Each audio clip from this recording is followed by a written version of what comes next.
को चाहिए, बोलो चाहिए कि नहीं चाहिए? सबको चाहिए, हमको भी चाहिए। हाँ, हम झूठ क्यों बोलें? सबको चाहिए। लक्ष्मी माता है, माता की कृपा किसको नहीं चाहिए? सबको चाहिए। जगन माता है, हमारे ठाकुर जी की प्राणेश्वरी हैं, उनकी कृपा हमको क्यों नहीं चाहिए? हम ऐसे त्यागी बैरागी नहीं है जो हम अपने माता जी से विमुख हो जाएं। सबको चाहिए, लक्ष्मी जी की कृपा सबको चाहिए। लक्ष्मी जी की कृपा चाहिए तो इतने काम करना छोड़ दो। लिखने योग्य श्लोक है। कुचैलिनम दंतमलोपधारिणम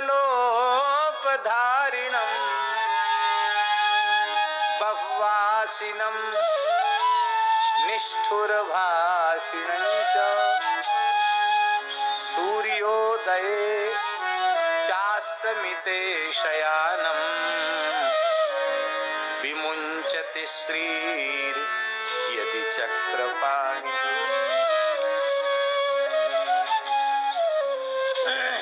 इतने दोष नारायण भगवान में भी आ जाएं तो उनको छोड़ के लक्ष्मी जी चली जाएंगे। हम तुम तो किस लाइन में?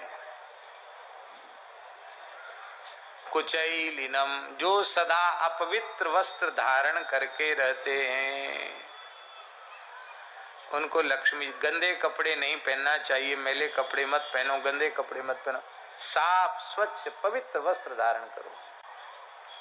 बुरा नहीं मानना, भारतीय वेशभूषा पवित्र है और पाश्चात्य वेशभूषा अपवित्र है। ये कपड़े न रोज रोज धुलते हैं न रोज रोज सूखते हैं। ये हम लोग जो पहनते हैं, महाराज जी पहने, रोज स्नान करो, रोज धो दो, अचरा लंगोटी धो दो, सुखा दो, दूसरे दिन पहन लो।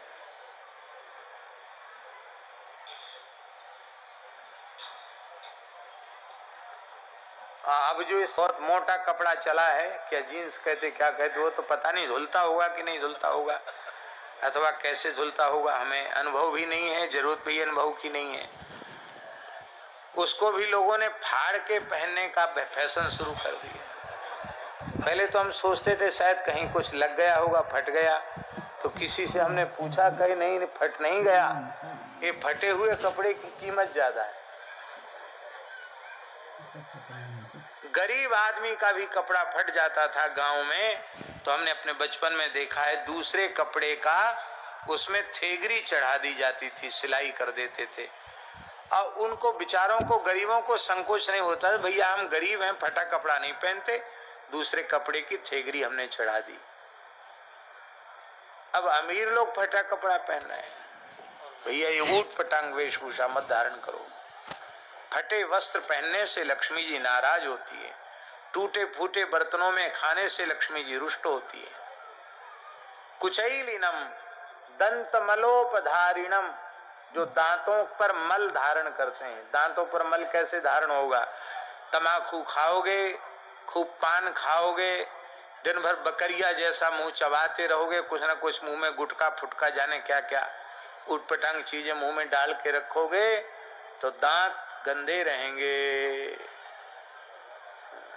खराब दांत रहेंगे। दंत मलोपधारिणम, वेद में लिखा है शास्त्री, शुक्ल दंता ब्राह्मणा। शुक्ल दंता, जो निर्व्यसन होगा वही शुक्ल दंत होगा। जो व्यसन युक्त होगा वो शुक्ल दंत नहीं हो सकता। साधक को निर्व्यसन होना चाहिए। कुचैलिनलोपधारिणम बह्वासिनम, जो खूब ठूस ठूस के खाते हैं, उनसे भी लक्ष्मी जी नाराज हो जाती है। गले में जलन पड़ रही है, भीतर वाला मना कर रहा है कुछ मत खाओ, और बढ़िया राजभोग गुलाब जामुन रबड़ी सामने आई, हा, प्रसाद का तिरस्कार हम नहीं कर सकते। प्राप्त मात्रेण भोक्तव्यम, नात्र कार्या विचारणा, भले ही उल्टी हो जाए। अरे भाई, अब कोई बाजरे की रोटी भोग लगा के धर दे, अरे महाराज अभी माला पूरी नहीं भाई, बाद में देखा जाएगा। तो बाजरे की रोटी में प्रसाद निष्ठा कहाँ चली गई? और रबड़ी मलाई मालपुआ देख के प्रसाद निष्ठा उदय हो गई। ये प्रसाद निष्ठा नहीं है, ये पदार्थ निष्ठा है। ठूस ठूस के नहीं खाना, जितना आवश्यक है शरीर के व्यवहार के लिए खाना उतना खाना, उससे अधिक नहीं खाना। कुचैलिनम दंतमलोपधारिणम बहुवासिनम निष्ठुर भाषिणं च। बहुत से लोगों का स्वभाव होता है, वो बोलते ही ऐसे हैं कि बस मानो मीठा बोलना जानते नहीं, कड़वा ही बोलते हैं। जरूरत नहीं, किसी का स्वभाव होता है टेढ़ी बेड़ी बात करने का, अब बोलेंगे तो व्यंग में ही बोलेंगे। कठोर वाणी नहीं होनी चाहिए, निष्ठुर वाणी नहीं होनी चाहिए। वाणी ऐसी बोलिए मन का आपा खोए, औरन को शीतल करे आप ही शीतल होए। बातन हाथी पाइए बातन हाथी पांव, इसलिए मृदुभाषी बनो, कटुभाषी मत बनो। मृदुभाषी से लक्ष्मी जी।